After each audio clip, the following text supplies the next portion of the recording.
সরকারের বদনাম নিয়ে ভাবি না, দুর্নীতিবাজদের কোনো ছাড় নয় বললেন প্রধানমন্ত্রী। কোটা বিরোধীদের চেতনা নিয়ে প্রশ্ন। কোটা আন্দোলনকারীদের রাজাকার স্লোগানে নিন্দার ঝড়। ঢাকা বিশ্ববিদ্যালয়ের ছাত্রলীগের সঙ্গে ধাওয়া পাল্টা ধাওয়া। কোটা আন্দোলনের কুশীলব বিএনপি জামাত বললেন ওবায়দুল কাদের, আদালতের সিদ্ধান্তই চূড়ান্ত।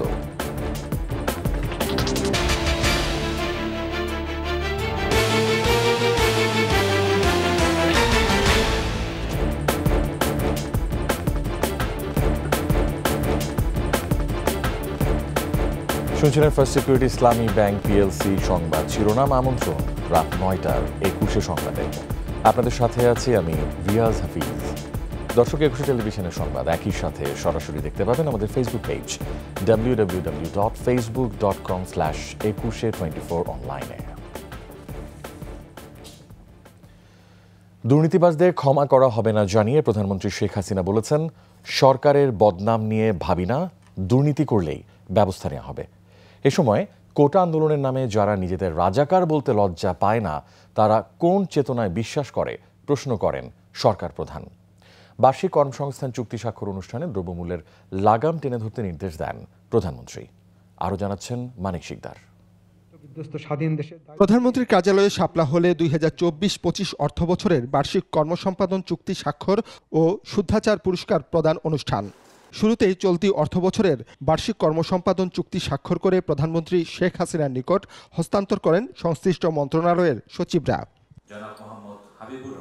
2022-23 অর্থবছরের এপিআই বাস্তবায়নে শীর্ষ 10 মন্ত্রণালয়ের সচিবদের সম্মাননা প্রদান করেন প্রধানমন্ত্রী। এ সময় দুর্নীতির বিরুদ্ধে জিরো টলারেন্স ঘোষণা করে প্রধানমন্ত্রী বলেন, দুর্নীতি যেই করুক ছাড় নেই। সরকারি কাজে স্বচ্ছতা ও জবাবদিহিতা নিশ্চিতের নির্দেশ দেন সরকার প্রধান। যারাই দুর্নীতির সাথে জড়িত থাকবে তাদের ভিতরে যথাযথ ব্যবস্থা নেওয়া হবে। ও সরকারি কি বদনাম হবে না হবে সেটা আমি কেয়ার করি না, কিন্তু আমি সমাজটাকে আরও শুদ্ধ করে দেশের মানুষের কল্যাণে কাজ করার সুযোগ যাতে সৃষ্টি হয় সেই ব্যবস্থাটাই নিতে চাই। কোটা আন্দোলনের নামে যারা নিজেদের রাজাকার বলতে লজ্জা পায় না, তারা কোন চেতনায় বিশ্বাস করে প্রশ্ন তোলেন প্রধানমন্ত্রী। এ সময় পাকিস্তানি হানাদার বাহিনীর গণহত্যা ও নির্যাতনের কথাও স্মরণ করিয়ে দেন বঙ্গবন্ধু কন্যা।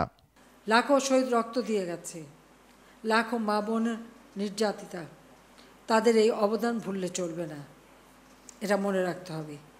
কারণ পাকিস্তানি হানাদার বাহিনী আর রাজাকার বাহিনী যেভাবে এদেশের অত্যাচার করেছে, আমার খুব দুঃখ লাগে কালকে যখন শুনি রোকেয়া হলে ছাত্রীরাও বলে তারা রাজাকার। তারা কি জানে 71 সালে 25শে মার্চ কী ঘটেছিল? সেখানে 300 মেয়েকে হত্যা করেছিল, 40 জন মেয়েকে রেপ করেছিল এবং এদের ধরে নিয়ে পাকিস্তানি ক্যাম্পে নিয়ে গিয়েছিল।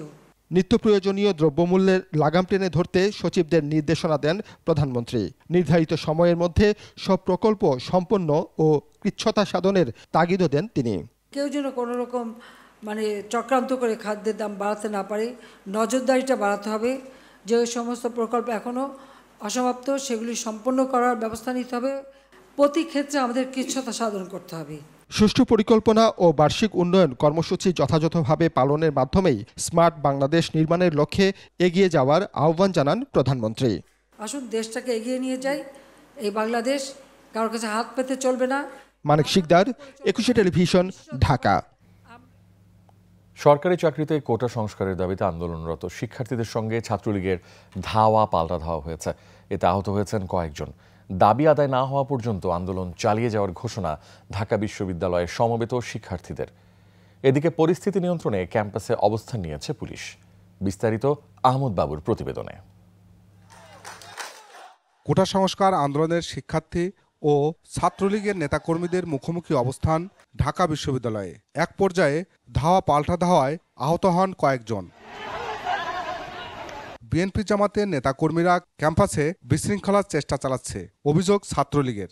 ঢাকা বিশ্ববিদ্যালয়ে আজকে ছাত্রদল এবং শিবিরের চিহ্নিত ক্যাডাররা হলে হলে ঢুকে সাধারণ শিক্ষার্থীদের উপরে যে নির্যাতন চালিয়েছে তার প্রতিবাদে ছাত্রলীগ এখানে অবস্থান করছে। শান্ত ক্যাম্পাসকে অশান্ত করার নামে যে পরিমাণ জ্বালাপোড়া আপনারা দেখেছেন, আমাদের সাধারণ স্টুডেন্টকে যে পরিমাণ মারধরি একটু আগে করেছে, তারা শান্তি পরিবেশের নামে ক্যাম্পাসকে অস্থিতিশীল করছে। শাহবাগে জাতীয় জাদুঘরের সামনে মুক্তিযোদ্ধা কোটা বহালের দাবিতে বিক্ষোভ সমাবেশ থেকে একই অভিযোগ তুলেছেন মুক্তিযোদ্ধার সন্তানরাও।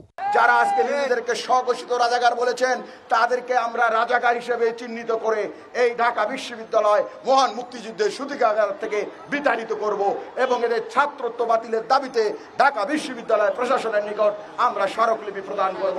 অন্যদিকে বিভিন্ন কলেজ বিশ্ববিদ্যালয় থেকে মিছিল নিয়ে রাজু ভাস্কর্যের সামনে আসা আন্দোলনকারীদের অভিযোগ, দাবি না মেনে ভয়ভীতি দেখানো হচ্ছে।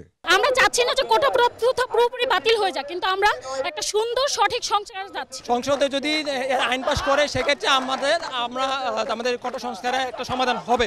দাবি আদায় না হওয়া পর্যন্ত শান্তিপূর্ণ আন্দোলন চলবে বলছেন কোটা বিরোধী আন্দোলনের নেতারা। আমরা এই আন্দোলন থেকে পিছপা হচ্ছি না। বাংলাদেশের এই ছাত্র সমাজ যারা মেধাভিত্তিক বাংলাদেশ গঠনের যে প্রতিশ্রুতি, সেই প্রতিশ্রুতিতে প্রতিশ্রুতিবদ্ধ। আমাদের এই দাবি আদায়ের পূর্ব পর্যন্ত আমরা এই রাজপথ ছাড়ব না। শান্তি শৃঙ্খলা বজায় রাখতে শাহবাগ সহ বিভিন্ন স্থানে মোতায়েন রয়েছে বিপুল সংখ্যক পুলিশ। আহমদ বাবু, 21 টেলিভিশন, ঢাকা। সরকারি চাকরিতে কোটা সংস্কার ইস্যুতে চলমান আন্দোলনে বিএনপির জোশাজোশ রয়েছে অভিযোগ করে আওয়ামী লীগের সাধারণ সম্পাদক ওবায়দুল কাদের জানিয়েছেন, আন্দোলনকারীদের জবাব দিতে স্বাধীনতার সপক্ষের সবাই প্রস্তুত রয়েছে।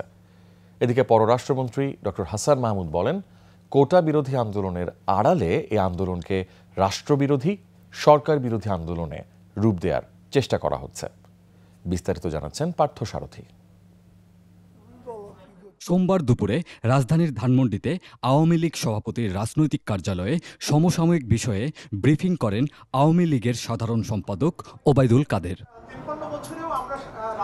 এ সময় আওয়ামী লীগের সাধারণ সম্পাদক বলেন, রাজাকারের চেতনা লালনকারীরাও রাজাকার। কোটা বিরোধী আন্দোলনে বিএনপির সমর্থন ও যোগসাজশ রয়েছে। অপশক্তিকে ছাড় দেয়া হবে না হুঁশিয়ারি উচ্চারণ করে কাদের বলেন, আন্দোলনের কুশীলব বিএনপি জামায়াত। কোটা সংস্কার নিয়ে দেশের সর্বোচ্চ আদালতের সিদ্ধান্তই চূড়ান্ত। দেশের সর্বোচ্চ আদালতের সিদ্ধান্ত ব্যতিরেকে অন্য কোনো উপায়ে কিংবা বল প্রয়োগের মাধ্যমে এ বিষয়ে কোনো সিদ্ধান্ত গ্রহণের সুযোগ নেই। একজন বীর মুক্তিযোদ্ধা কিংবা বঙ্গবন্ধুর আদর্শে কর্মী বেঁচে থাকতে শেষ রক্তবিন্দু দিয়ে স্বাধীনতার পরাজিত অপশক্তি অপতৎপরতা প্রতিরোধ করবে। পররাষ্ট্রমন্ত্রী ডক্টর হাসান মাহমুদ বলেছেন, গতকাল রাতে যে ধরনের স্লোগান দেওয়া হয়েছে তা রাষ্ট্রবিরোধী। তিনি বলেন, কোটা আন্দোলনের মধ্যে রাজনৈতিক অপশক্তি ঢুকেছে, তা স্পষ্ট।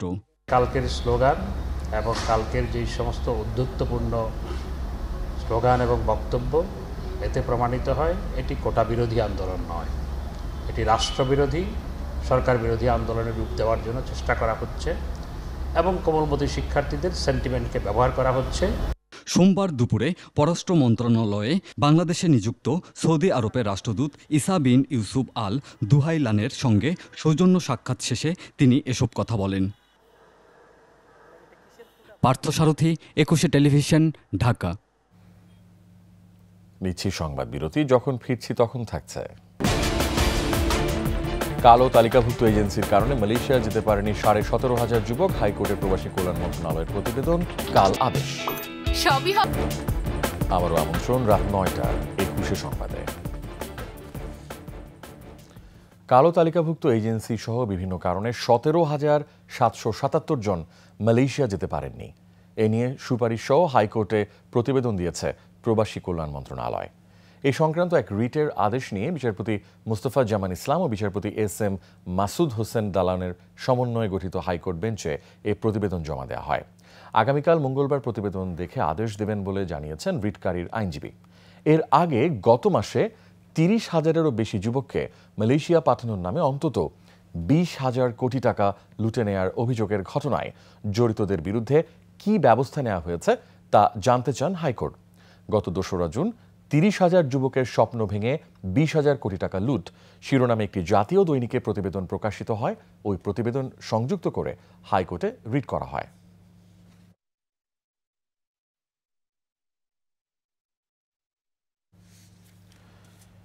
দেশের উত্তর পূর্ব ও পশ্চিমাঞ্চলে বন্যা পরিস্থিতি কিছুটা উন্নতি হলেও বানভাসীরা রয়েছে দুর্ভোগে। এখনও পানিবন্দী অসংখ্য মানুষ, কোথাও বা দেখা দিয়েছে নদী ভাঙন। সার্বিক পরিস্থিতি আরও উন্নতি হতে পারে বলে আভাস দিয়েছে বন্যা পূর্বাভাস ও সতর্কীকরণ কেন্দ্র। প্রতিনিধিদের সহায়তায় ডেস্ক রিপোর্ট। আবহাওয়া অফিস জানিয়েছে ব্রহ্মপুত্র, যমুনা, তিস্তা, ধরলা, দুধকুমার নদীর পানি কমছে, যা আগামী 72 ঘন্টা পর্যন্ত অব্যাহত থাকতে পারে। ফলে ওই অঞ্চলে বন্যা পরিস্থিতির উন্নতি হচ্ছে। আগামী 24 ঘন্টায় মহানন্দা ছাড়া উত্তর পশ্চিমাঞ্চলের নদীগুলোর পানি সমতলে হ্রাস পেতে পারে। আত্রাই নদী সংলগ্ন সিরাজগঞ্জের বন্যা পরিস্থিতির উন্নতি হয়েছে, তবে শাহজাদপুরে বেড়েছে নদী ভাঙন।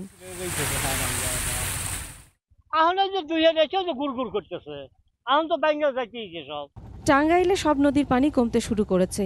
এতে বন্যা পরিস্থিতির কিছুটা উন্নতি হলেও বানভাসীরা রয়েছেন দুর্ভোগে। বন্যার পানি কমার সাথে সাথে শুরু হয়েছে নদী ভাঙন। জেলার 6টি উপজেলায় এখনও পানিবন্দী 47,000 মানুষ। জেলার 72টি শিক্ষা প্রতিষ্ঠানের কার্যক্রম বন্ধ রয়েছে। ঘরে পড়ছে পানি, অসুবিধা হয়, বাইরে যায় না, খাওয়া দাওয়া কষ্ট, রান্না বাড়ি কষ্ট। কুড়িগ্রামে নদ নদীর পানি কমতে থাকায় বন্যা পরিস্থিতির উন্নতি হচ্ছে। তবে নদী তীরবর্তী নিম্নাঞ্চলের বসতবাড়ি থেকে পানি পুরোপুরি নেমে না যাওয়ায় দুর্ভোগে আছে অনেকেই। অনেক পরিবার গবাদি পশু সহ বন্যা নিয়ন্ত্রণ বাঁধে আশ্রয় নিয়েছে। নষ্ট হয়ে গেছে বীজতলা, পাট, বাদাম ও সবজি জাতীয় মৌসুমী ফসল। পানি নামিয়ে গেছে, খাওয়া দাওয়ার খুব কষ্ট। পাকুড়ি মতো জায়গা নাই, রাস্তার মধ্যে আসি, গরু গাছ সব ধরি। ও রাস্তাঘাট বন্যায় ভাঙচুর হয়ে গেছে। সিলেটের বন্যা পরিস্থিতির উন্নতি হচ্ছে। শুধু কুশিয়ারার ফেঞ্চুগঞ্জ ছাড়া সব নদীর পানি বিপদসীমার নিচে নেমেছে। জেলা প্রশাসন বলছে সিলেটের এখনো 5 লাখ মানুষ পানিবন্দী। আশ্রয় কেন্দ্রে রয়েছেন 8,000 মানুষ। গাইবান্ধায় নদ নদীর পানি কমতে শুরু করলেও চরাঞ্চলে পানিবন্দী মানুষের দুর্ভোগ বাড়ছে। অধিকাংশ বিদ্যালয় মাঠে পানি ওঠায় সুন্দরগঞ্জ, গাইবান্ধা সদর, সাঘাটা, ফুলছড়ি উপজেলার চরাঞ্চলের 90টি শিক্ষা প্রতিষ্ঠানের পাঠদান বন্ধ রয়েছে। ধান ক্ষেত ডুবে গেছে, বীজতলা ডুবে গেছে, পাট ডুবে গেছে, অনেক বাড়িতে পানি উঠছে। হাঁস মুরগির অসুবিধা, গরু ছাগলের অসুবিধা, মেলা ভেসাও গেছে। এদিকে রাজবাড়ীর পদ্মায় তীব্র স্রোতে ফেরি ও লঞ্চ চলাচল ব্যাহত হচ্ছে। মাসুম আলিসা, 21 টেলিভিশন। শেষ করছি রাত 9টার 21 সংবাদ। তবে যাবার আগে ফার্স্ট সিকিউরিটি ইসলামী ব্যাংক পিএলসি সংবাদ শিরোনামগুলো আরও একবার। সরকারের বদনাম নিয়ে ভাবি না, দুর্নীতিবাজদের কোনো ছাড় নয় বললেন প্রধানমন্ত্রী। কোটা বিরোধীদের চেতনা নিয়ে প্রশ্ন। কোটা আন্দোলনকারীদের রাজাকার স্লোগানে নিন্দার ঝড়। ঢাকা বিশ্ববিদ্যালয়ে ছাত্রলীগের সঙ্গে ধাওয়া পাল্টা ধাওয়া।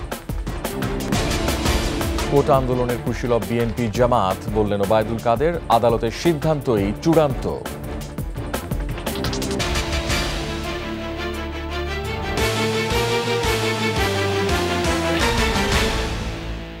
সর্বশেষ সংবাদ জানতে ডায়াল করুন 2021 নম্বরে আর ভিজিট করুন 21-tv.com ওয়েবসাইটে।